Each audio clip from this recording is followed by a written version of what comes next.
Hello everyone. आज हम लोग सॉल्व करेंगे exercise 7.3 of triangle, that is class 9th। Exercise 7.1 and exercise 7.2 को लास्ट के लेक्चर्स में कंप्लीट किया जा चुका है। अगर आप उनको देखना चाहते हैं तो इस वीडियो के डिस्क्रिप्शन बॉक्स में उन लेक्चर्स का आपको लिंक मिल जाएगा, वहां से आप जाकर के उसको देख सकते हैं, या फिर आप प्ले लिस्ट में जाकर के भी आप उसको वॉच कर सकते हैं। चलिए आज स्टार्ट करते हैं exercise 7.3। Question first is given, triangle ABC and triangle DBC are two isosceles triangles. दो ट्रायंगल्स हैं जिनका डायग्राम बना रहे हैं।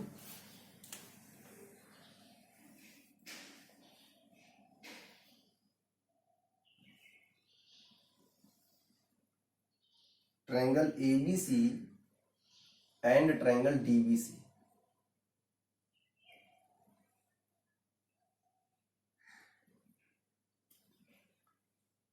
That is ABC and this is DBC. Triangle ABC and DBC are two isosceles triangle. That means AB is equal to AC and DB is equal to DC on the same base BC. Okay, and vertices A and D. Triangle ABC का जो vertices है वो ए है और जो DBC का vertex है वो पॉइंट डी पर है। Are on the same side of BC, BC के सेम साइड पर है। इफ एडी इज एक्सटेंडेड, अगर एडी को एक्सटेंड किया गया, ये आपका एडी है, इसको एक्सटेंड किया गया till the point P to the meet BC, BC को पी पॉइंट पर मिलता है, तो कह रहा है शो दैट। तो first part is given, triangle ABD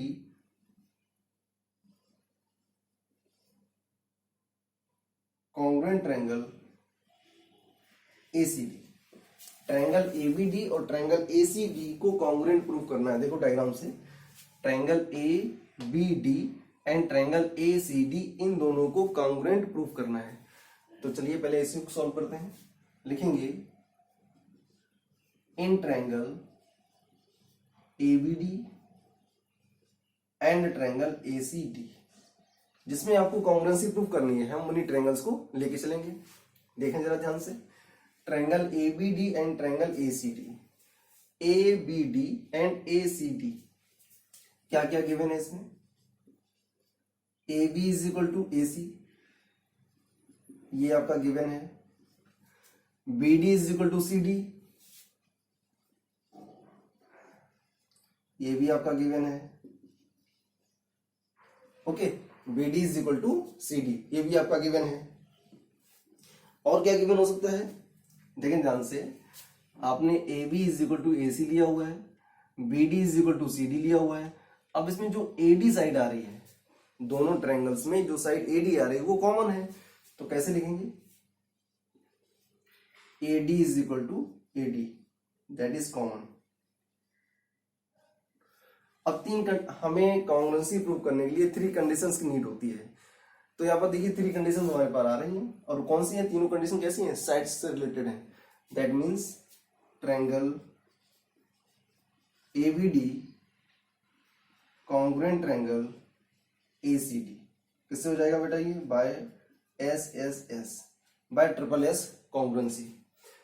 अब आपको पता होना चाहिए कि अगर आपके ट्रायंगल्स कॉन्ग्रुएंट हैं या कॉन्ग्रुएंट आपने उनको प्रूफ कर दिया है, तो उस ट्रायंगल्स के जो रिमेनिंग पार्ट होते हैं वो भी इक्वल होते हैं। आप कह सकते हैं, कंसीडर कर सकते हैं कि ये आपका एंगल 1 है, ये आपका एंगल 2 है, this is angle 3, this is 4, 5 and 6, ये हमने कंसीडर कर लिया हुआ है। अब देखो, ट्रायंगल एबीडी और ट्रायंगल एसीडी को आपने प्रूव कर दिया कि ट्रायंगल्स हमारे कैसे हैं? कॉन्ग्रुएंट हैं। अब अगर ये कॉन्ग्रुएंट हैं तो इस ट्रायंगल के जो रिमेनिंग पार्ट होंगे वो सभी के सभी इक्वल होंगे। दैट मीन्स आप कह सकते हो कि angle 1 is equal to angle 2, angle 1 is equal to angle 2 किससे हो जाएगा? ये बाय CPCT। ओके, तो ये हो गया हमारा फर्स्ट पार्ट। सेकेंड पार्ट देखते हैं। सेकेंड पार्ट में बोला है triangle A B P congruent triangle A C P, तो लिखेंगे in triangle A B P and triangle A C P. अभी हमने आपको बताया था जिन ट्रायंगल्स की आपको कॉन्ग्रुएंसी प्रूफ करनी हो हम वही ट्रायंगल को लेके चलेंगे। तो यहां पर हम लेके चलेंगे triangle ABP and triangle ACP. Diagram को देखते हैं, triangle A B P and triangle A C P. Okay, इनको लेके चलते हैं। सॉरी, देखें ध्यान से, A B is equal to A C, A B equal to A C, ये आपका गिवन है, ये आपका ऑलरेडी क्वेश्चन में गिवन है कि जो ए बी साइड है वो ए सी के इक्वल है। ओके, अभी आपने प्रूफ किया हुआ angle 1 is equal to angle 2, क्या लिख देंगे, angle 1 is equal to angle 2, और ये आपका प्रूव हो चुका है पहले से ही, प्रूव्ड। ओके, और क्या है देखो ध्यान से, दोनों ट्रायंगल में जो एपी साइड है वो कॉमन है, तो लिख देंगे AP is equal to AP, that is common, that is common. अब क्या होगा, अगर ये हमारा कॉमन हो गया तो ये कॉन्ग्रुएंसी किससे हो जाएगी, अब ध्यान दें, so triangle ABP congruent triangle ACP किससे हो जाएगा, आपने एक ये साइड ली हुई है और एक ये साइड ली हुई है, और उन दोनों के बीच का एंगल कौन सा है, एंगल 1 है, तो हम कह सकते हैं कि ये हमारी S हो गई, ये A हो गया और ये S हो गई, तो SAS by SAS by SAS, SAS से आपके ट्रायंगल्स जो हैं वो कॉन्ग्रुएंट प्रूफ हो गए। अब अगर ये ट्रायंगल्स कॉन्ग्रुएंट हैं तो फिर वही कंडीशंस कि जो इसके रिमेनिंग पोर्शंस होते हैं वो भी इक्वल होते हैं, तो आप कह सकते हैं that means angle 3 is equal to angle 4, और किससे, by CPCT, by CPCT। Okay, angle 3 is equal to angle 4 by CPCT, ये भी आपका प्रूफ हो गया। इसके बाद आते हैं थर्ड पार्ट पर। थर्ड पार्ट में बोला गया है, थर्ड पार्ट में क्या बोला गया है, AP bisect angle A as well as angle D। जो AP साइड है वो एंगल A को बाइसेक्ट करती है as well as angle D। चलिए देखते हैं, अगर AP जो है वो एंगल A को बाइसेक्ट करती है, कैसे बाइसेक्ट करेगी, बाइसेक्ट का मतलब होता है 2 इक्वल पार्ट्स में डिवाइड करना। अगर AP एंगल A को बाइसेक्ट करती है तो angle 1 is equal to angle 2 होना चाहिए, यही तो कंडीशन होती है। तो देखें ध्यान से, इसको वॉच करते हैं, angle 1 is equal to angle 2, angle 1 is equal to angle 2, ये हम लोग पहले से ही प्रूफ कर चुके हैं, angle 1 is equal to angle 2। तो जब angle 1 is equal to angle 2 दे रखा है, angle 1 is equal to angle 2 दे रखा है, इसका मतलब हो गया कि जो AP है वो बाइसेक्ट करती है, AP bisects angle A, AP जो है वो एंगल A को बाइसेक्ट करती है। चलिए इसके बाद अब हम क्या करेंगे, अब आपको ये दिखाना है कि उसने बोला हुआ है कि AP जो है वो एंगल A को बाइसेक्ट करती है as well as angle D, angle D को भी बाइसेक्ट करती है। तो एंगल D को अगर बाइसेक्ट करती है तो यहां पर आपको क्या करना पड़ेगा, हम ट्रायंगल लेके चलेंगे DBP, एक ट्रायंगल आपका ये है और एक ट्रायंगल आपका ये है, इन दोनों ट्रायंगल्स को लेके चलेंगे। तो लिखेंगे इन ट्रायंगल DBP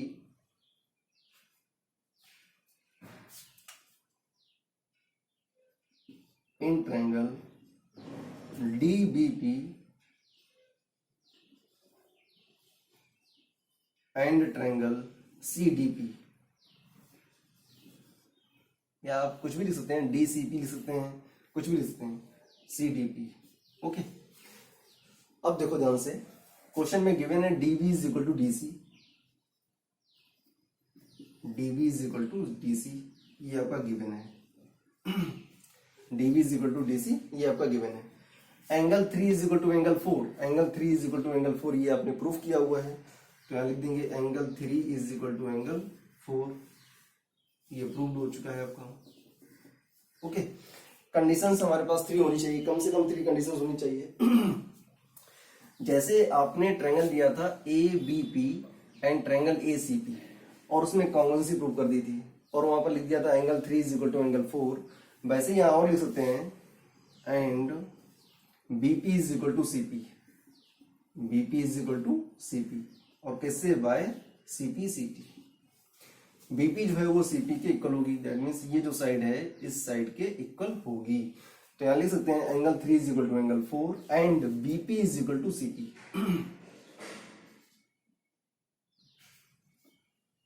ये भी आपका प्रूफ हो चुका है, ये भी आपका प्रूफ हो चुका है। अगर ये प्रूफ हो चुका है तो हम कह सकते हैं ट्रायंगल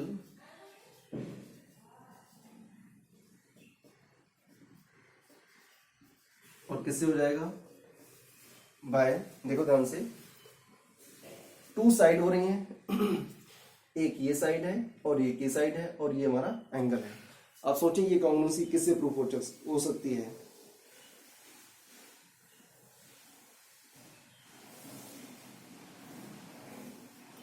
ये साइड है और ये साइड है और ये हमारा एंगल है, तो हम कह सकते हैं angle by S A S, by S A S. अब अगर ये ट्रायंगल हमारे कॉन्ग्रुएंट हो गए तो आप कह सकते हैं angle 5 is equal to angle 6, और किससे हो जाएगा, बाय सीपी सीटी। सीपी सीटी से जो हमारे एंगल्स हैं वो इक्वल हो जाएंगे। ओके, तो ये भी आपका प्रूफ हो चुका है। नाउ फोर्थ पार्ट में आपको प्रूफ करना है AP is the perpendicular bisector, AP is the perpendicular bisector, that means आपको प्रूफ करना है angle 3 is equal to angle 4 each 90 degree. तो देखेंगे कैसे करेंगे हम लोग। यहां पर क्या करेंगे, लिखेंगे इन ट्रायंगल, इन ट्रायंगल कौन कौन से ट्रायंगल लेके चलेंगे, in triangle BDC and CDP, B D T and triangle CDP। देखें ध्यान से, angle 3 is equal to angle 4, ये प्रूव हो चुका है पहले से ही। BP is equal to CP, BP is equal to CP, BP is equal to CP, ये भी प्रूव हो चुका है। अब देखो ध्यान से, आपको प्रूव करना है कि angle 3 and angle 4 each 90 degree का है। परपेंडिकुलर कैसे प्रूव होगा, तो angle 3 plus angle 4 is equal to हो जाएगा 180 डिग्री। रीजन क्या लिखेंगे, linear pair angles, linear pair angles, linear pair angles का जो सम होता है वो होता है 180 डिग्री का। तो अब देखो ध्यान से, आपको पता है कि एंगल 3 जो है वो एंगल 4 के इक्वल है, तो एंगल 3 को आप रिप्लेस करा सकते हो किससे, एंगल 4 से, या फिर एंगल 4 को किससे रिप्लेस करा सकते हो, एंगल 3 से। तो हम लोग यहां से किसी एक को रिप्लेस करा देते हैं। एंगल 3 को हमने एंगल 3 रहने दिया, और एंगल 4, ये लिखा हुआ है एंगल 4, इस एंगल 4 की जगह पर क्या लिखेंगे, एंगल 3, क्योंकि एंगल 4 क्या है, एंगल 3 के इक्वल है, plus angle 3 is equal to 180 degree. ये हो जाएगा 2 times angle 3 equal to 180 degree, then angle 3 is equal to 180 upon 2, ये आ गया 90 डिग्री, तो angle 3 is equal to 90 degree. Angle 3 equal to अगर 90 डिग्री है और एंगल 3 किसके इक्वल है, एंगल 4 के, is equal to angle 4, that means angle 3 equal to angle 4 each 90 degree. So कह सकते हैं AP इज परपेंडिकुलर बाइसेक्टर।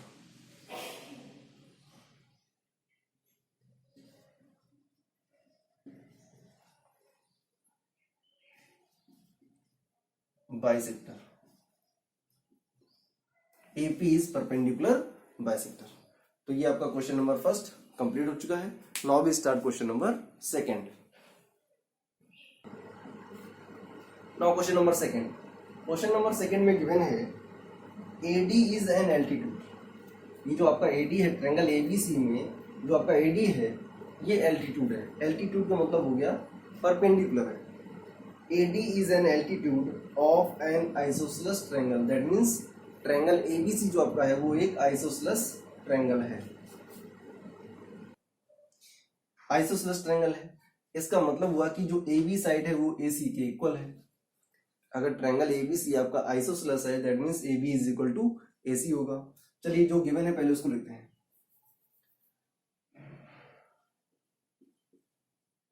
क्या क्या गिवन है? AB is equal to AC, AB is equal to AC, AB जो side है वो AC के इक्वल है। ओके, एंड और क्या गिवन है? AD perpendicular BC, AD perpendicular BC। कहा गया है कि AD जो है वो एल्टीट्यूड है, AD is a altitude of N isosceles triangle ABC। Okay, proof क्या करना है आपको? टू प्रूफ आपको प्रूफ करना है फर्स्ट पार्ट में कि जो AD है, AD बाइसेक्ट BC, AD जो है वो BC को बाइसेक्ट करती है। तो देखें ध्यान से, एंगल 1 इक्वल टू एंगल 2, ये भी आपको प्रूफ करना है कि जो AD है, AD जो है वो एंगल A को बाइसेक्ट करती है और AD जो है वो BC को भी बाइसेक्ट करती है। तो दोनों पार्ट लिख रहे हैं हम। Angle 1 is equal to angle 2 आपको प्रूफ करना है कि AD is the bisector of angle A as well as BD is equal to CD, BD is equal to CD। चलिए स्टार्ट करते हैं प्रूफ। अब हम लोग यहां पर प्रूफ करते हैं। कैसे करेंगे? हम लोग ट्रायंगल लेके चलेंगे, triangle ABD and triangle ACD। In triangle ABD and triangle ACD। Okay, देखिए AB is equal to AC, ये आपका गिवन है पहले से ही।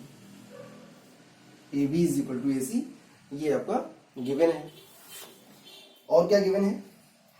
Angle 3 is equal to angle 4, angle 4 क्यों इक्वल है? क्योंकि ईच 90 डिग्री है, पहले से ही बोला गया है। और दोनों ट्रायंगल में AD is equal to AD, ये होगा आपका कॉमन। दिस साइड AD जो आपकी है वो कॉमन साइड होगी। अगर कॉमन है तो हम कह सकते हैं कि triangle ABD congruent triangle ACD। और किससे हो जाएगा? आपने क्या क्या लिया हुआ है? आपने ये साइड ली हुई है, ये एंगल लिया हुआ है और ये साइड ली हुई है। तो साइड एंगल साइड, ध्यान दें जरा आप इस पर, ये किससे हो जाएगा? दूसरा यहां पर एक कंडीशन और है, हम साइड एंगल साइड क्यों नहीं ले सकते हैं? क्यों नहीं ले सकते हैं? आपने AD लिया हुआ है, अगर राइट ट्रायंगल की बात करें हम लोग, राइट ट्रायंगल की, ये आपका ABD एक राइट ट्रायंगल है और राइट ट्रायंगल में आपने AD लिया हुआ है, दैट मीन्स परपेंडिकुलर लिया हुआ है, आपने हाइपोटेनस लिया हुआ है और ये 90 डिग्री एंगल लिया हुआ है। तो जब परपेंडिकुलर, हाइपोटेनस और राइट एंगल आ जाए, 90 डिग्री वाला एंगल आ जाए, तो फिर एस और एस वगैरह नहीं लगता है, वहां पर हम लोग यूज करते हैं RHS। तो किससे हो जाएगा? By RHS, by RHS। तो ट्रायंगल हमारे कॉन्ग्रुएंट हो गए, किससे हो गए? By RHS। अब अगर ट्रायंगल कॉन्ग्रुएंट हो गए तो जो आपको प्रूफ करना है वो आप प्रूफ कर सकते हैं। आपको क्या प्रूफ करना है? Angle 1 is equal to angle 2। तो लिख सकते हैं, so angle 1 is equal to angle 2 किससे हो जाएगा? By CPCT, by CPCT। और क्या हो जाएगा? और इसमें आपको प्रूफ करना है एंड आपको प्रूफ करना है BD is equal to CD, ये भी हो जाएगा आपका बाय CP CT। मतलब आपको प्रूफ करना था कि जो AD है वो एंगल A को बाइसेक्ट करती है, जो AD साइड है वो एंगल A को बाइसेक्ट करती है, as well as side BC को भी बाइसेक्ट करती है, that means BD is equal to CD। ये भी आपको प्रूफ करना था।